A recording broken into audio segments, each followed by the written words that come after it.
Welcome to the Plume and Page. Today's story is Pride and Prejudice by Jane Austen. Chapter 7. Mr. Bennet's property consisted almost entirely in an estate of 2,000 a year, which, unfortunately for his daughters, was entailed, in default of heirs male, on a distant relation, and their mother's fortune, though ample for her situation in life, could but ill supply the deficiency of his.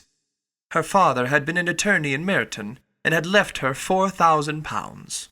She had a sister married to a Mr. Phillips, who had been a clerk to their father, and succeeded him in the business, and a brother settled in London in a respectable line of trade. The village of Longbourn was only 1 mile from Meryton, a most convenient distance from the young ladies, who were usually tempted thither 3 or 4 times a week to pay their duty to their aunt, and to a milliner's shop just over the way. The 2 youngest of the family, Catherine and Lydia, were particularly frequent in these attentions. Their minds were more vacant than their sisters', and when nothing better offered, a walk to Meryton was necessary to amuse their morning hours and furnish conversation for the evening. And however bare of news the country in general might be, they always contrived to learn some from their aunt. At present, indeed, they were well supplied both with news and happiness by the recent arrival of a militia regiment in the neighbourhood. It was to remain the whole winter, and Meryton was the headquarters. Their visits to Miss Phillips were now productive of the most interesting intelligence. Every day added something to their knowledge of the officers' names and connections. Their lodgings were not long a secret, and at length they began to know the officers themselves. Mr. Phillips visited them all, and this opened to his nieces a store of felicity unknown before. They could talk of nothing but officers, and Mr. Bingley's large fortune, the mention of which gave animation to their mother, was worthless in their eyes when opposed to the regimentals of an ensign. After listening one morning to their effusions on this subject, Mr. Bennet coolly observed, "From all that I can collect by your manner of talking, you must be 2 of the silliest girls in the country. I have suspected it some time, but I am now convinced." Catherine was disconcerted, and made no answer. But Lydia, with perfect indifference, continued to express her admiration for Captain Carter, and her hope of seeing him in the course of the day, as he was going the next morning to London. "I am astonished, my dear," said Miss Bennet, "that you should be so ready to think your own children silly. If I wish to think slightly of anybody's children, it should not be of my own, however. If my children are silly, I must hope to be always sensible of it. Yes, but as it happens, they are all of them very clever. That is the only point, I flatter myself, on which we do not agree. I had hoped that our sentiments coincided in every particular, but I must so far differ from you as to think our 2 youngest daughters uncommonly foolish. My dear Mr. Bennet, you must not expect such girls to have the sense of their father and mother. When they get to our age, I dare say they will not think about officers any more than we do. I remember the time when I liked a red coat myself very well, and, indeed, so I do still at my heart. And if a small young colonel, with 5,000 or 6,000 a year, should want one of my girls, I shall not say nay to him. And I thought Colonel Forster looked very becoming the other night at Sir William's in the regimentals." "Mamma," cried Lydia, "my aunt says that Colonel Forster and Captain Carter do not go so often to Miss Watson's as they did when they first came. She sees them now very often standing in Clark's library." Miss Bennet was prevented replying by the entrance of the footman with a note for Miss Bennet. It came from Netherfield, and the servant waited for an answer. Miss Bennet's eyes sparkled with pleasure, and she was eagerly calling out while her daughter read, "Well, Jane, who is it from? What is it about? What does he say? Well, Jane, make haste and tell us. Make haste, my love." "It is from Miss Bingley," said Jane, and then read it aloud. "My dear friend, if you are not so compassionate as to dine to-day with Louisa and me, we shall be in danger of hating each other for the rest of our lives, for a whole day's tete-a-tete between 2 women can never end without a quarrel. Come as soon as you can on receipt of this. My brother and the gentlemen are to dine with the officers. Yours ever, Caroline Bingley." "With the officers?" cried Lydia. "I wonder my aunt did not tell us of that." "Dining out," said Miss Bennet. "That is very unlucky." "Can I have the carriage?" said Jane. "No, my dear, you had better go on horseback, because it seems likely to rain, and then you must stay all night." "That would be a good scheme," said Elizabeth, "if you were sure that they would not offer to send her home." "Oh, but the gentlemen will have Mr. Bingley's chaise to go to Meryton, and the Hursts have no horses to theirs. I had much rather go in the coach. But, my dear, your father cannot spare the horses, I am sure. They are wanted in the farm, Mr. Bennet, are they not?" "They are wanted in the farm much oftener than I can get them. But if you have got them to-day," said Elizabeth, "my mother's purpose will be answered." She did at last extort from her father an acknowledgment that the horses were engaged. Jane was therefore obliged to go on horseback, and her mother attended her to the door with many cheerful prognostics of a bad day. Her hopes were answered. Jane had not been gone long before it rained hard. Her sisters were uneasy for her, but her mother was delighted. The rain continued the whole evening without intermission. Jane certainly could not come back.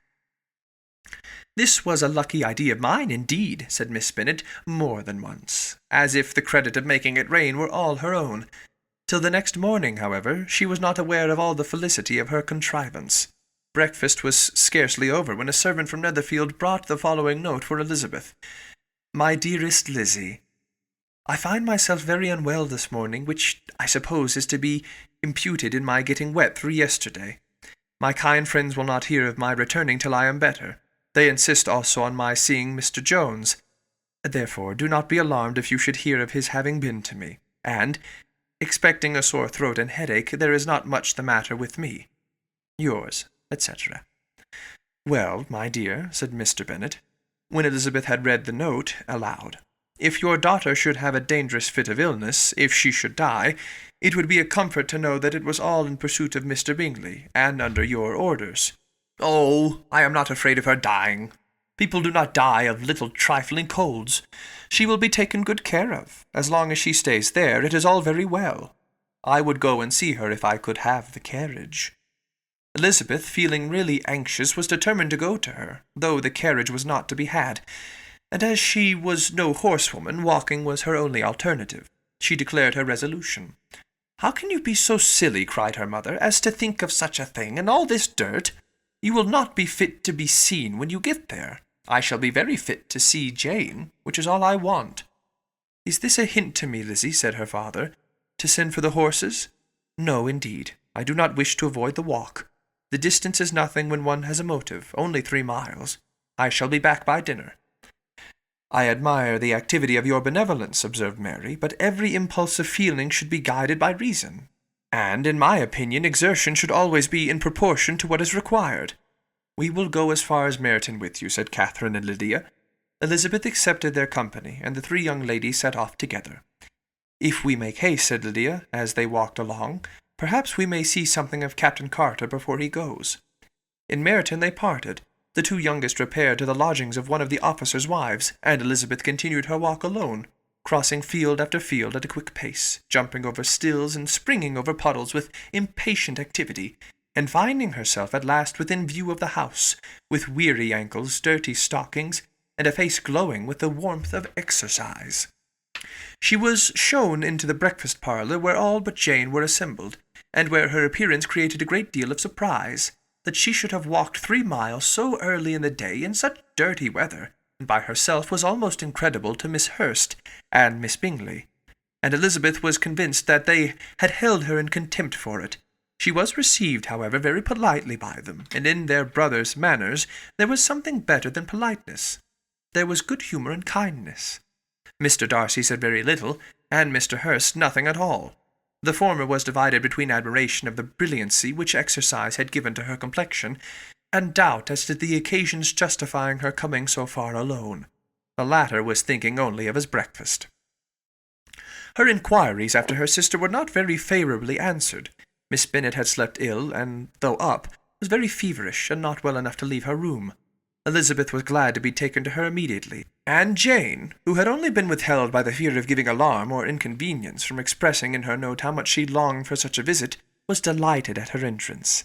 She was not equal, however, to much conversation, and when Miss Bingley left them together, could attempt little besides expressions of gratitude for the extraordinary kindness she was treated with.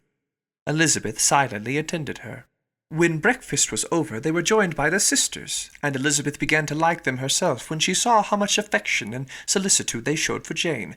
The apothecary came, and having examined his patient, said, as might be supposed, that she had caught a violent cold, and that they must endeavour to get the better of it, advised her to return to bed, and promised her some draughts. The advice was followed readily, for the feverish symptoms increased, and her head ached acutely.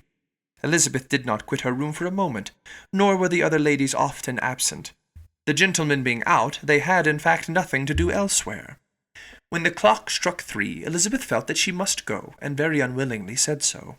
Miss Bingley offered her the carriage, and she only wanted a little pressing to accept it, when Jane testified such concern in parting with her that Miss Bingley was obliged to convert the offer of the chaise to an invitation to remain at Netherfield for the present. Elizabeth most thankfully consented, and a servant was dispatched to Longbourn to acquaint the family with her stay and bring back a supply of clothes.